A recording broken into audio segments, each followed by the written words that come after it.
Hi friends. అంటూ చెప్పు, త్వరగా చెప్పు. మేము ఆడుకోవడానికి వెళ్తున్నాం. నేను కూడా మీతో కలిసి ఆడుకుంటాను ఫ్రెండ్స్. నీ మొహం, నువ్వు మాతో ఆడితే నీకు దెబ్బలు తగిలి కింద పడతావు. వద్దు పో. ఏంటి, నువ్వు మాతో ఆడతావా? నీ మొహం చూసుకున్నావా? ఒక్కసారి కింద పడ్డావనుకో లేవడానికే కష్టము. నేను లావుగా ఉన్నమాట వాస్తవమే, కానీ నేను బాగా ఆడతాను ఫ్రెండ్స్. ప్లీజ్ నన్ను కూడా మీతో పాటు చేర్చుకోండి. ఓ అలాగా. ఇంతకీ నీ పేరేంటి? చూస్తే తెలియట్లేదా? డ్రమ్ము లెక్కున్నాడు కాబట్టి డ్రమ్ము. కాదు ఫ్రెండ్స్, నా పేరు డుంబు. నేను బొద్దుగా ఉంటానని మా నాన్నమ్మ ఈ పేరు నాకు పెట్టింది. ఇంతకీ నా పేరు ఎలా ఉంది ఫ్రెండ్స్?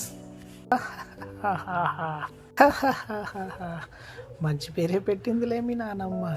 డుంబు డుంబు లెక్కనే ఉన్నావు. ఇంతకీ మీ పేరేంటి ఫ్రెండ్స్? నా పేరు బంటి. నా పేరు చంటి. కానీ నువ్వు మాతో ఆడుకోవడానికి వీల్లేదు, కాబట్టి ఇక్కడి నుంచి వెళ్ళిపో.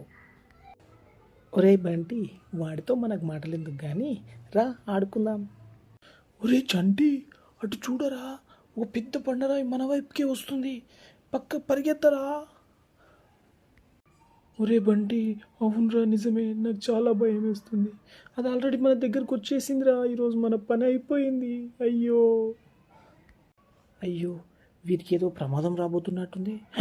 అయ్యో, ఒక బండరాయి. దీన్ని వీళ్ళు తట్టుకోవడం చాలా కష్టం. నేనే ఏదో ఒకటి చేసి వీటిని కాపాడాలి. రెడ్డుంబు, నువ్వు సాధించగలవురా. వెళ్ళు, ఆ బండరాయి కడ్డం పడుకో. మనకి ఎలాగైనా ఈ ఫ్రెండ్స్ కావాలి. ఆ బండరాయిని ఆపి వారితో మచ్చిక చేసుకొని వారితో స్నేహంగా ఉంటూ రోజు ఆడుకోవాలి. నడు. ఆపుతావురా, ఆపు. Okay, very good. ఎస్, పక్కకు దుబ్బేసాయి. ఏ బండరాయిని ఒక్క తోపు తోసావురా డుంబు. నువ్వు చాలా గ్రేట్ రా. శభాష్. ఇప్పుడు వాళ్ళిద్దరు చచ్చినట్టు నేను ఫ్రెండ్స్ చేసుకోవాల్సిందే. అయిపోయింది మన పని. అయ్యో, ఇంకా రాలేదా బండరాయి? ఇక్కడ ఉన్నాం మనం. ఓ డుంబు, మమ్మల్ని కాపాడావా? Thank you. బండరాయి పక్కకి వెళ్ళిపోయిందా? బంటి చాలే. అది చేసింది డుంబు కాదు, నేనే. ఒక తన్ను తందాం అనుకున్నాను దాన్ని, బండరాయిని. కాకపోతే అంతలో డుంబు వచ్చి పక్కకు దుబ్బేశాడు, అంతే.